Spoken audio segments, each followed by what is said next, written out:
sino que más bien estamos ante una muy grave crisis del sistema político peruano.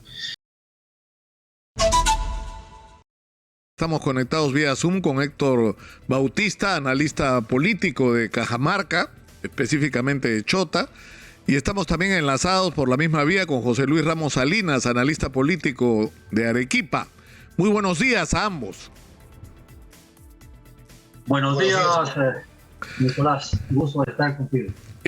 Quisiéramos empezar por estas cifras de la última encuesta de CPI que da índices de desaprobación impresionantes, no solo para el presidente, donde sorprendentemente la desaprobación ya no es solamente en Lima, sino en el interior del país, supera el 66%, y en el caso del Congreso ya es un récord, pero nunca antes visto. O sea, ya está al borde del 90% de desaprobación el Congreso de la República.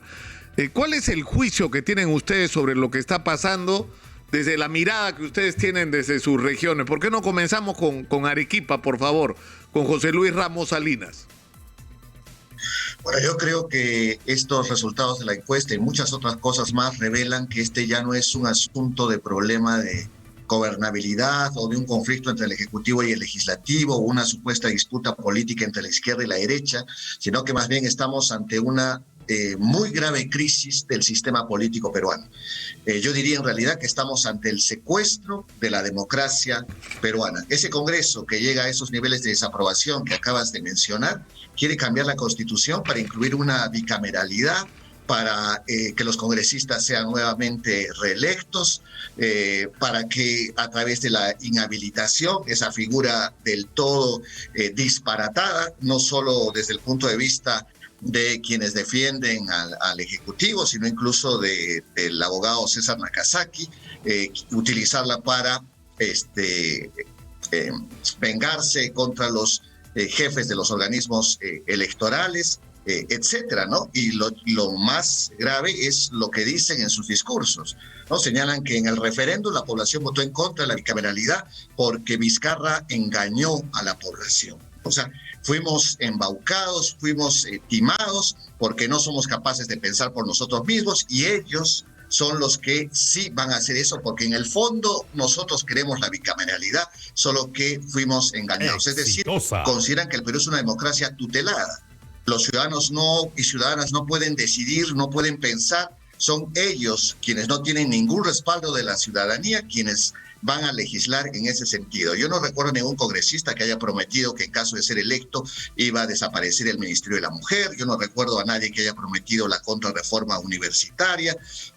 Yo no recuerdo que hayan prometido nada de lo que están haciendo. Entonces, eso es un engaño para la ciudadanía. Y lo mismo en el Ejecutivo. Yo no recuerdo nunca que alguien que votó por Pedro Castillo se le pudiera haber ocurrido siquiera que Mariano González iba a ser ministro de un gabinete suyo, o que el actual ministro de Economía iba a formar parte de su equipo, o que iba a hacer lo que está haciendo, ¿no? Entonces, no sé para qué hemos votado. Sí, tanto para los congresistas como para el Ejecutivo, si finalmente una vez allí hacen lo que mejor les parece, y lo están haciendo a sabiendas que la ciudadanía está completamente en contra de eso que están ejecutando. ¿Qué dice Héctor Bautista? ¿Qué es lo que... Bueno, en Cajamarca, ¿cómo se está viviendo esto? Bueno, como en todo el país, yo creo que la percepción que tiene la gente de Cajamarca es que estamos en un desgobierno total. Las expectativas que se tenía de un ejecutivo que hiciera los cambios necesarios, que ajustara, diríamos, las aspiraciones de la población para lo que tanto había esperado la población hace muchos años, se está diluyendo. Por otro lado, un Congreso que tiene una ineficiencia total en los representantes y que dan traspiés a cada instante, también genera parte de esta gran desazón, de esta gran crisis que afronta el país. Por otro lado, creo que el Ejecutivo ha demostrado una incapacidad total para gobernar el país, puesto que tenemos una serie de ministros que han sido ministros fusibles, que no han respondido a las expectativas de la población y que traen tras de sí un rabo de paja, una tremenda, diríamos, historia pasada, ¿no? En ese sentido, eso no le ha dado mayor fuerza al Ejecutivo. Por otro lado, como ciudadano, yo pienso que personalmente yo creo que la bicameralidad es importante y debe ser reformulada, debe ser retomada, porque sabemos que muchos de los aspectos que sucede ahorita en el Parlamento es producto de la existencia de una sola Cámara, que fue una sola Cámara impuesta por Fujimori de acuerdo a sus criterios y opiniones que él manejaba para tener el control absoluto del poder. Entonces la bicameralidad hace su peso, hace su juego y hace el rol necesario que permitiría tener una democracia más estable, una democracia más fuerte para que el país realmente se encamine a lo que queremos, porque estamos viendo que nada de lo que se ha prometido realmente se está dando resultados. ¿Qué tenemos ahorita, por ejemplo, de la reforma agraria? ¿Qué tenemos a favor del magisterio? No podemos permitir, por ejemplo, en estos días que se ha hablado tanto del Magisterio Nacional, de las felicitaciones, profesores que están con las 19,990 cesantes, con 800 soles, es conformar un grupo de miseria mayor en el magisterio. Se pensaba que con Pedro Castillo el magisterio también, los cesantes y jubilados iban a tener siquiera otra situación social. Con 800 soles, un profesor con más de 37 años o 40 años de servicio, ¿qué puede vivir? Va a conformar el grupo de los, diríamos, desposeídos, el grupo de aquella gente que está totalmente abandonada. Entonces, ese aspecto también es otro aspecto que no lo vamos viendo. Otro aspecto que no se ve en el país es cómo afrontar y de qué manera afrontar la crisis económica que estamos viviendo. Sí es cierto que hay factores internacionales que han limitado eso, o están limitando, pero el Ejecutivo tiene que dar alternativas, tiene que dar alguna solución para ir generando mayor estabilidad en cuanto a la economía de nuestro país. Acá en Chota, en Cajamarca, por ejemplo, la crisis de los alimentos es realmente fuerte, ha golpeado a muchos hogares y creo que a la mayoría del país, ¿no? Claro, ahora, José Luis, la pregunta es, Omar Cairo dice que en realidad lo que está planteando el Congreso no es la bicameralidad, sino es una forma encubierta de reelección, que es lo que les interesa en realidad a quienes están promoviendo esta fórmula desde el Congreso. Pero la pregunta más importante, creo yo, es si este Congreso tiene la legitimidad para hacer cambios constitucionales tan trascendentes, ¿no? Este Congreso no tiene la legitimidad para hacer absolutamente nada. Y todo lo que lo hace mal. Ese informe de la Comisión de Fiscalización, con el cual se pretende sacar al presidente a través de la figura de la inhabilitación, los especialistas que lo han analizado señalan que es un mamarracho. Esa es su obra más importante en su lucha contra Castillo y ni siquiera pueden esmerarse en hacerlo medianamente bien, ¿no? Y este Congreso debate y dice, es necesaria la bicameralidad. Yo creo que es necesaria la bicameralidad, pero no porque yo lo crea, no porque un grupo de personas piensen que es necesaria, se va a hacer. La ciudadanía ya votó en contra. Entonces, pero en el debate dicen que votaron mal, ¿no? Como la tesis de Vargas Llosa, hay buenos votos y malos votos, ¿no? Y ellos son los que saben cuáles son los buenos y cuáles son los malos. Pero lo más gracioso es que dicen la bicameralidad va a permitir que las leyes no salgan entre gallos y medianoche, o sea, su especialidad. Y ellos quieren crear una bicameralidad precisamente entre gallos y medianoche para que no haya leyes de ese tipo. Quieren hacer una reforma constitucional express, dice, para que luego no hayan leyes express, ¿no? O sea, es un absoluto, sus argumentos son absolutamente rebatibles. No son incapaces de formular dos ideas que tengan hilación coherente, ¿no? Este Congreso da pena, y lo peor es que da pena tanto cuando habla la derecha como cuando habla la supuesta izquierda, ¿no? Escuchar a Valdemar Cerrón decir el cuento de la mujer con el cuento de la mujer. Acaba de ocurrir un feminicidio en Arequipa, ese es el cuento de la mujer del que habla este congresista Valdemar Cerrón, que se dice de izquierda, ¿no? Entonces es absolutamente deleznable este Congreso. Claro, pero el tema es que hay las encuestas no son sino un reflejo de un sentimiento nacional, donde si uno le pregunta a la gente, la mayor parte lo que quisiera es que se fueran todos, es decir, que si existieran los mecanismos constitucionales, la gente lo que quisiera es que se adelanten las elecciones, pero ahí viene el gran interrogante, ¿para que nos gobierne quién? O sea, ¿qué es lo que viene después de esto? Entonces, esa es la pregunta. O sea, uno, ¿cómo salimos de esto? Y dos, ¿quién se puede hacer cargo? O sea, ¿en quién podemos confiar los ciudadanos? No son los congresistas que están allí el problema. Ellos son un síntoma del problema. El problema es el sistema político peruano. El sistema político peruano ya colapsó. Ya es inviable este sistema político peruano si queremos fortalecer la democracia, si queremos dirigir el país hacia el rumbo que la ciudadanía elija a través de su voto, etcétera.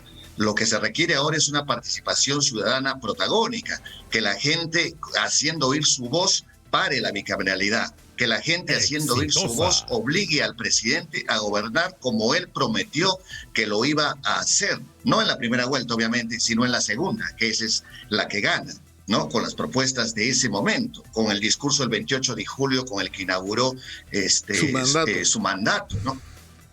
Héctor. Bueno, yo personalmente creo que es cierto, hay necesidad de varias reformas políticas, hay necesidad de reestructuraciones que se debe dar, y en ese sentido pienso que el rol de los partidos políticos también es un rol endeble, un rol debilitado, un rol que se ha ido manoseando, y que los partidos políticos realmente no han creado cuadros que permitan, después de disolución del Congreso y del Ejecutivo, ¿qué nos espera? ¿A quiénes podemos, diríamos, elegir? ¿Cuáles son las nuevas cartas y qué garantía hay en esa nueva carta? Por eso es que también tenemos congresistas del nivel que tenemos, de la altura en que tenemos, ¿no? Sencillamente, muchos de ellos encaminados por intereses de diferente naturaleza. Entonces, eso nos permite ver cuán profunda es la crisis política y de los partidos políticos en el Perú, ¿no es cierto? Entonces, negar la lucha que el pueblo tiene que hacer para realmente reconquistar o conquistar algunas de las reivindicaciones más sentidas, ya no puede esperar más, hay que continuar. Ahora, el tema es si, por ejemplo, el gobierno ha hecho, el Ejecutivo, estos consejos de ministros descentralizados, y la pregunta es si han servido realmente para algo, porque se supone que están hechos para acercarse a la gente y escucharla, ¿no? Es un disparate, porque yo les digo con la experiencia, aquí en Chota incluso hemos tenido un grupo de ministros que vino a recibir un rosario de pedidos. Lo reciben como antes y se lo llevan y se lo encarpetan y no hay solución. Estos consejos de ministros habría que ver, hacer un seguimiento si realmente están dando resultados. Reciben, por ejemplo, el último que ha habido de Cajamarca, se han reunido más de 19, diríamos, distritos que corresponde a Chota, más todas las provincias de Cajamarca, los alcaldes distritales, alcaldes provinciales y gobernadores, y ellos van y todos hacen solamente pedidos, ellos apuntan, eso es lo que hemos observado, apuntan, y ahí termina. No hay ningún seguimiento, más solamente el acercamiento con la población en un momento, en un baño de popularidad, pero realmente no hay solución a las dificultades que plantean. Por otro lado, hay comunidades que plantean proyectos, pero esos proyectos carecen de expediente o de perfil o de expediente técnico, o ni siquiera el gobierno sabe si están para ejecución o no están para ejecución. Entonces, realmente estamos viendo que no da resultados, por lo menos es la percepción de la mayoría de esta parte de la gente, de la población de esta zona, ¿no? Ahora, tú dices, José Luis, que hay que el presidente tiene que retomar el discurso que dio el 28 de julio y honrar los compromisos que adquirió ahí. El problema es que el presidente ha recibido múltiples oportunidades, ¿no? De corregir las cosas, y ha estado como atrapado por el tema de la vacancia, la amenaza de vacancia. Entonces Vladimir Cerrón le pone el cuchillo en el cuello con sus 37 votos que tenía en su momento, ¿no? Ahora ya no los tiene, ahora si tiene 16 es mucho, ¿no? Pero la pregunta es si hay esperanza que el presidente pueda corregir el rumbo. No creo, porque en el fondo no le interesa. Su objetivo no es llevar adelante un plan de gobierno que esté vinculado a la ideología que él profesa, porque no profesa ninguna. A estas alturas ya es evidente, ¿no? Él es un político más de los tantos que hay en el Perú, cuyo objetivo es el mismo, ¿no? Su objetivo era llegar a la presidencia, algo que él no pensó que iba a poder hacer, pero por lo menos aparecer como candidato. Finalmente llega a la presidencia y ahora su objetivo es mantenerse en ella. Si para mantenerse en ella tiene que poner de ministro del Interior a alguien que viene de las filas de Peruanos por el Cambio, lo hará. Si tiene que poner a un burócrata en el Ministerio de Economía, lo hará. Si ahora el 28 de julio tiene que anunciar un gabinete de amplia base, ¿no? Ese es el cliché que se utiliza, en donde Alianza para el Progreso va a tener un papel protagónico para defender sus universidades Bamba, para defender sus intereses económicos particulares, lo hará. Pero eso es el secuestro de la democracia. ¿Para qué votamos si finalmente el presidente hace las cosas pensando en su sobrevivencia política? ¿Y por qué quiere sobrevivir políticamente? La sospecha es que quiere sobrevivir políticamente para hacer lo que estamos viendo, ¿no? Para los sobrinos, para licitaciones oscuras, ¿no? Es decir, no hay allí, o sea, si lo hubieran vacado porque insistió en la Asamblea Constituyente, porque insistió en lo que había prometido, bueno, pues fue una víctima, ¿no? De los grupos de poder que se oponían a lo que la ciudadanía apoyó con su voto. Pero no ese es el caso, ¿no? Si lo vaca es precisamente por las sospechas de corrupción que tiene en su contra, ¿no? Y de las cuales no logra zafarse, sino que por el contrario es como una retahíla de este tipo de cosas y que no es particular de Castillo, sino es más bien la regla de la clase política que tenemos. Miremos la aprobación del Congreso. Si el Congreso tuviera una maquinaria mediática en contra, como la tiene Castillo, ¿cuál sería la aprobación del Congreso en este momento? Si todos los días nos recordaran a Nano Guerra García participando en las sesiones del Congreso desde la playa, si todos los días nos recordaron a la que vende carteras en TikTok, si todos los días se hicieran investigaciones respecto a los pasados de los congresistas, si pasaran las tesis de estos congresistas por los software antiplagio, etcétera, ¿cuánta sería la aprobación de este Parlamento? Ahora, entonces, tú has introducido, no José, es Castillo ni es este congresista, es el sistema político en su conjunto. Ahora, yo quisiera, no quiero dejar de tratar el tema, Héctor, del incidente ocurrido en Cajamarca, en Chadín, entre un equipo de Cuarto Poder y los ronderos. ¿Cuál es tu juicio sobre lo que ocurrió? Nosotros acabamos de entrevistar al vicepresidente de la Ronda de La Palma ahí en Chadín, que estaba directamente en los hechos, ¿no? Entonces la versión que ellos dan es que en realidad para tú entrar a una zona donde rigen las rondas tienes que pedir autorizaciones, tienes que identificarte, ser cualquier persona extraña tiene que cumplir procedimientos. Y tienen su propia versión distinta a la que ha presentado el equipo de Cuarto Poder, ¿no? Pero ¿cuál es tu opinión sobre lo que ha pasado y cuál es la información que tú tienes? Bueno, las rondas en Chota generalmente se crearon con objetivos claros, que eran la lucha contra el abigeato, la lucha contra la violencia de diferente género en esta zona. En ese sentido es cierto, las rondas tienen ciertos parámetros entre los cuales te consultan o te abordan si es que es una persona desconocida a la comunidad. Pero en ese sentido, una vez que te identificas, se supone que tienes toda la libertad para realizar la actividad a la cual tú vas encaminado. Y supongo que estos periodistas de alguna manera se han identificado, sino que hay que también ser sinceros cuando se habla de las cosas. Hay ciertos dirigentes de un manejo político de izquierda que solamente lo que hacen es querer que se haga conforme ellos quieren y hay veces a las masas los llevan a hacer eso, ¿no? Una forma que hay veces viola los derechos humanos, viola toda libertad personal, individual. Y yo personalmente pienso que no es la gran cantidad de los ronderos, sino algunos dirigentes que tienen influencias políticas determinadas, concepciones ideológicas determinadas, y que se cierran frente a esas concepciones y quieren hay veces que se haga lo que ellos piensan o su gusto o su idea o su percepción política que tienen, ¿no? Cada uno puede tener su percepción política, pero se supone que hay que respetar las otras percepciones, las otras concepciones, los otros puntos de vista, y generalmente hay veces en las rondas mucho influye la labor de ciertos dirigentes. Y si estos dirigentes manejan una concepción política, sencillamente van a querer que se haga como ellos piensan y manipulan a la gran cantidad de amigos ronderos. Pero que es cierto que hay que de alguna manera informar a esta ronda, sí, porque son sitios pequeños que frente a una persona forastera quieren saber a qué viene, qué es lo que va a hacer, ¿no? ¿De qué manera? Pero esto, creo yo con toda claridad, no debe quitar la libertad o el derecho claro, porque ahí, a que la persona... Acá el tema ha sido que es cierto que al comienzo eran extraños, está claro, no se identificaron ante las rondas, está claro. Al comienzo ellos dicen, cuando los retienen, no dicen claramente a qué medio pertenecen, tal vez porque tenían temor de decir que eran América Televisión, a quienes este sector considera como enemigos, ¿no es cierto? Exitosa. Como gente que, ¿no? Enemigos en términos políticos.